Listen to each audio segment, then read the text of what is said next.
Good morning and welcome to this morning's reflection.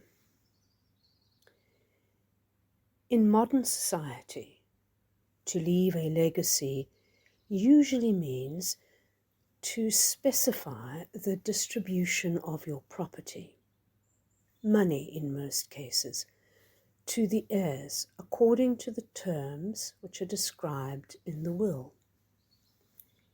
It is a relatively rare event for most people to be mentioned in a will. And yet, people talk all the time about how the life of the person, now deceased, has enriched them. The common denominator of all deaths, whether the people were rich or poor, male or female, powerful or powerless, is not the will, is not the money. It is the immaterial legacy, the true enrichment that each of us has gained by having our lives touched by those who have gone before us. And those legacies are not rare at all. They are what connects us both to the past and to the future. What we are inclined to forget is that each of us leaves a legacy, whether we mean to or not. Our legacies are the quality of the lives we leave behind. What we have been will be stamped on the hearts of those who survive us for years to come. Think about that. How often do you think of what your parents taught you?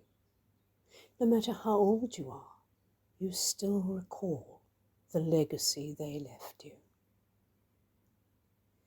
The only question, therefore, is, will we cultivate that living legacy as carefully as bankers and tax collectors and lawyers do for the material wills that distribute nothing but stocks and bonds, insurance policies, and savings accounts? What are we leaving behind? What are we leaving behind? That is the question that marks the timber of a lifetime. We leave behind our attitude toward the world. We are remembered for whether or not we inspired in others a love for life and an openness to all of those who lived it with us. We will be remembered for our smiles and for our frowns, for our laughter and for our complaints, for our kindness and for our selfishness. We leave behind for all the world to see the value system that marks everything we do. People who never asked us directly what we valued in life never doubt for a moment what it was. They know if we cared for the earth because they watched us as we seeded our flower beds, or let the debris from the garage spill over into what could have been a garden. They know what we thought of people of colours or creeds, by the language we used and the lives we connected with. They know the depth of our spiritual life by the way we treated those around us and what we thought of life and what we gave our lives to doing. We leave behind the memory of the way we treated strangers, how we loved the individuals closest to us, and how we cared for those who loved us, how we spoke to them in hard times, and how we gave ourselves away to satisfy their needs. We leave behind in our very positions on death and life, on purpose and meaning, a model of our relationship with God. Our own spiritual life is both challenge and support to the spiritual struggles of those around us. As they themselves approach the moment of truth, like us, they look for models of what it means to go beyond speculation, despite uncertainty.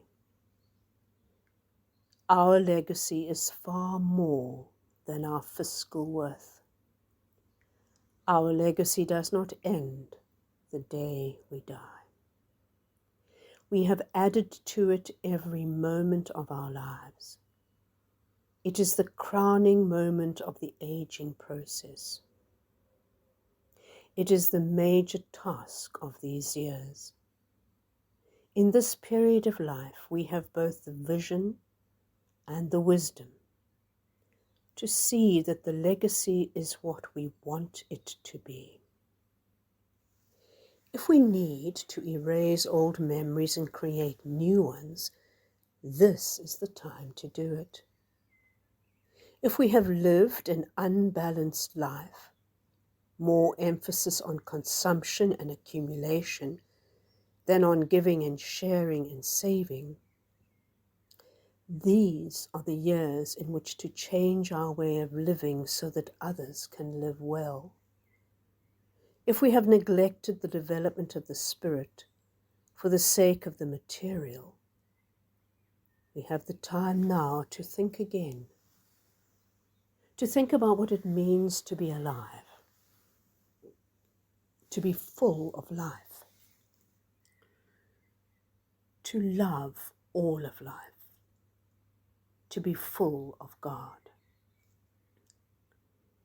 These can be the years when our spirits soar beyond any old injuries, above all the old pettiness, overcome all the ingrained prejudices that have kept us from enriching our lives with friends who are black and brown and yellow and red and white, those who are other than we are, whose lives are different, who have much to teach us about the many other ways of being in the world.